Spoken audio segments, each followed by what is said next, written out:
Hello and welcome to tutorial video number 2 for how to set up your Dance Studio administration. In this video we'll be looking at the setup of pivot tables for option 1. Pivot tables allow for the user of Excel to filter through their information easily. First we will start with the class payment filters. Starting off you will need to select the whole workbook using the arrow button in the top left hand corner. Next go to the Insert tab and click Pivot Tables. It will open a window and all you'll need to do is click OK unless yours does not correspond with what is on the screen. Next it will open a second workbook and the pivot table builder will already be open. When constructing the pivot table, the first thing you'll need to do is insert our filters. In this case we're using ballet, jazz, tap and hip hop, but it will obviously be different depending on the classes you have. Next we'll be selecting the rows. For this I will use the first name, but you can also go by their last name, whichever is better for you.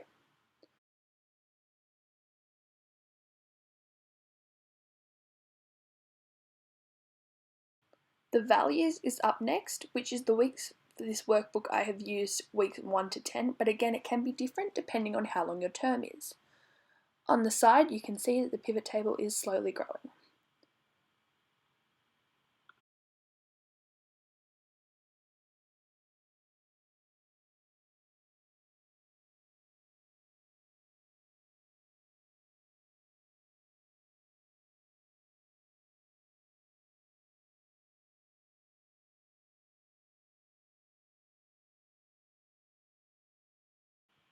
After you have done that, close the pivot table builder and let's play with the filters. As you can see, when I click the arrow next to ballet, all it says is select all blank. This means we need to go back to the information workbook and insert some data.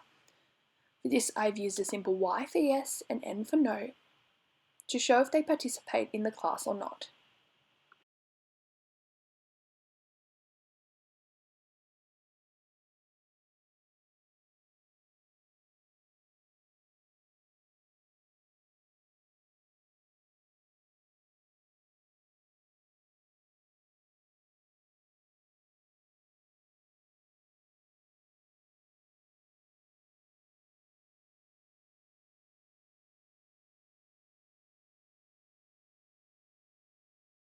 I then wrote whether they had paid or not for week 1 as an example. If they have not, you would leave it blank.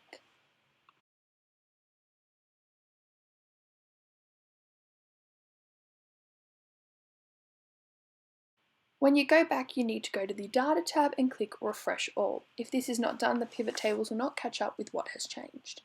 Then you will see it shows who has paid in week 1 and you'll be able to look through the filters. For example, to see who does jazz, all you'll need to do is unselect the N to see and then reselect it to see all the students. This works the exact same for all of the class filters.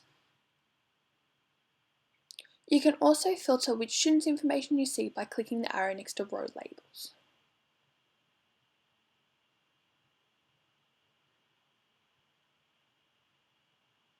This brings us to the end of the class payment filters. To start a new class, all you'll need to do is open a new sheet and get started.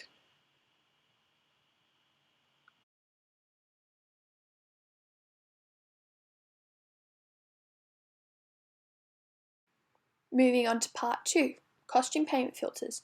Starting off the exact same as last time, you'll need to highlight the whole sheet and open up a new pivot table. Next, fill out the pivot table the exact same way, except this time costume size will also fall under filters. The other difference is the value will be costume fee 1 to 4 instead of the weeks.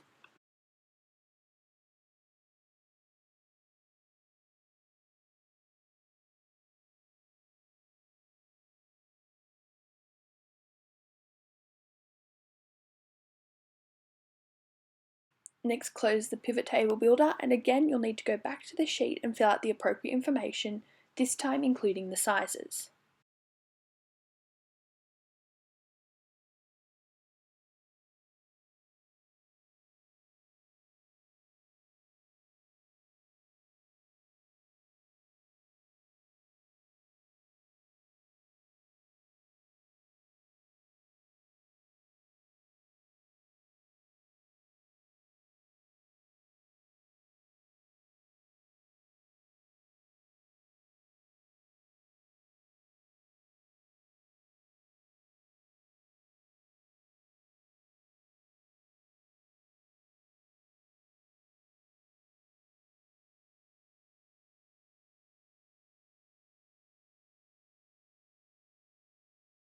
You'll then need to go back to the pivot table and refresh the information, and you'll be able to see who has paid and who has not. You can also now to see who is in what size, and again filter through the classes. The size and classes can be filtered at the same time.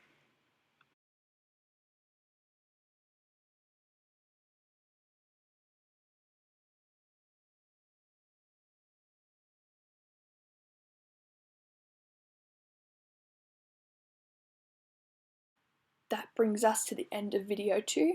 For more information, please refer to the booklet provided.